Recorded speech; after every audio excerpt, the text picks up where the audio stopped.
কিছুদিন আগেই বহুজাতিক সংস্থাটির সঙ্গে ড্যান ওয়াইডেনের কথাবার্তা হয়েছে। বহুজাতিক সংস্থাটি নিজেদের প্রোডাক্টের জন্য একটা টেলিভিশনে বিজ্ঞাপন করতে চায় এবং তা নিয়েই কথাবার্তা। এখানে বলে রাখা ভালো, ড্যান ওয়াইডেন হলেন বিশ্বের অ্যাডভার্টাইজিং জগতের বা বিজ্ঞাপন জগতের একজন প্রবাদ প্রতিম ব্যক্তিত্ব। 5টা আলাদা আলাদা থিমের বিজ্ঞাপন তৈরি করেছিলেন ড্যান ওয়াইডেন, কিন্তু এই 5টা আলাদা থিমকে একত্রে বাঁধার জন্য একটা ট্যাগলাইনের ভীষণ প্রয়োজন ছিল।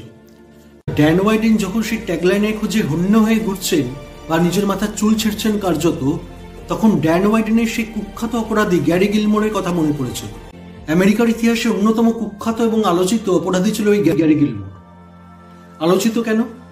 একটা সময় আমেরিকার ইতিহাসে মৃত্যুদণ্ড বন্ধ ছিল, কিন্তু 70-এর দশকে তা ফের চালু হবার পরে গ্যারি গিলমোর ছিল প্রথম আসামি যাকে এই সাজা দেয়া হয়েছিল। সে সময় দুভাবে মৃত্যুদণ্ড দেওয়া হতো, 1 ফাঁসি আর 2 ফায়ারিং স্কোয়াড। গ্যারি নিজের মৃত্যুর জন্য ফায়ারিং স্কোয়াডকে বেছে নিয়েছিল। যেদিন কার্যকর হবে তো সেই 1977 সালের 17ই জানুয়ারি, যখন ফায়ারিং স্কোয়াডের সামনে দাঁড়িয়ে তাকে প্রথমত তার শেষ ইচ্ছে জিজ্ঞেস করা হয়েছিল, তখন গ্যারি গিলমোর তার উত্তরে শুধুমাত্র একটি কথা উচ্চারণ করেছিল, শুধুমাত্র একটি কথা। কথাটি ছিল, লেটস ডু ইট, কাজটা করে ফেলো। নিজের তৈরি 5টা আলাদা থিমের বিজ্ঞাপনকে একত্রে বাঁধার জন্য ড্যান ওয়াইডেন এই লেটস ডু ইট কথাটাকেই বেছে নিয়েছিলেন এবং কিছুটা পরিবর্তন করে সেটিকেই ব্যবহার করলেন ট্যাগলাইন হিসেবে। পরবর্তীকালে এক ইন্টারভিউতে ড্যান ওয়াইডেন বলছেন যে আমার লেটস শব্দটায় আপত্তি ছিল, তাই লেটসটা একটু পরিবর্তন করে আমি জাস্ট শব্দটা প্রয়োগ করেছিলাম।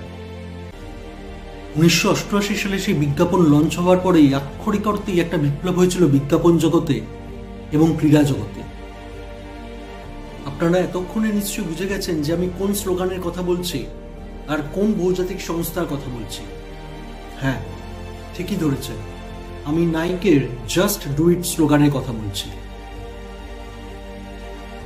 যে স্লোগানের জন্ম হয়েছিল ফায়ারিং স্কোয়াডের সামনে দাঁড়ানো এক দাগি অপরাধীর বলা শেষ কয়েকটি কথা থেকে, সেটাই কালক্রমে হয়ে উঠেছে অগণিত সাধারণ মানুষের লড়াইয়ের অভিজ্ঞান, সংগ্রামের দীক্ষা মন্ত্র।